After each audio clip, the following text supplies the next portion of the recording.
വിദ്യാഭ്യാസ അവകാശ നിയമപ്രകാരം പാവപ്പെട്ട കുട്ടികൾക്ക് സ്വകാര്യ സ്കൂളുകളിലും 25% സീറ്റ് നൽകുന്നതിനുള്ള ചട്ടങ്ങൾ തയ്യാറാക്കണമെന്ന് സുപ്രീം കോടതി നിർദ്ദേശം. സാമ്പത്തികമായും സാമൂഹികമായും പിന്നോക്കമുള്ള കുട്ടികൾക്ക് സ്കൂൾ പ്രവേശനം നൽകുന്നത് സർക്കാർ തദ്ദേശ അധികൃതരുടെ ഉത്തരവാദിത്തമാണെന്നും കോടതി പറഞ്ഞു.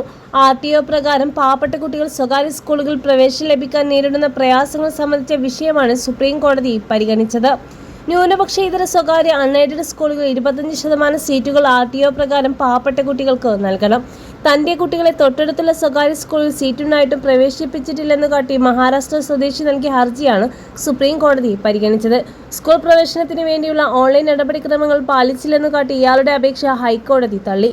ഇതിനെതിരെയായ അപ്പീലാണ് സുപ്രീം കോടതി വിധിയെത്തിയത്. കേസിൽ ദേശീയ ബാലാവകാശ കമ്മീഷനെയും കക്ഷി ചേർത്തുകൊണ്ട് പാവപ്പെട്ട കുട്ടികൾക്ക് പ്രവേശനം ഉറപ്പാക്കാൻ വിവിധ നിർദ്ദേശങ്ങളും സുപ്രീം കോടതി നൽകി.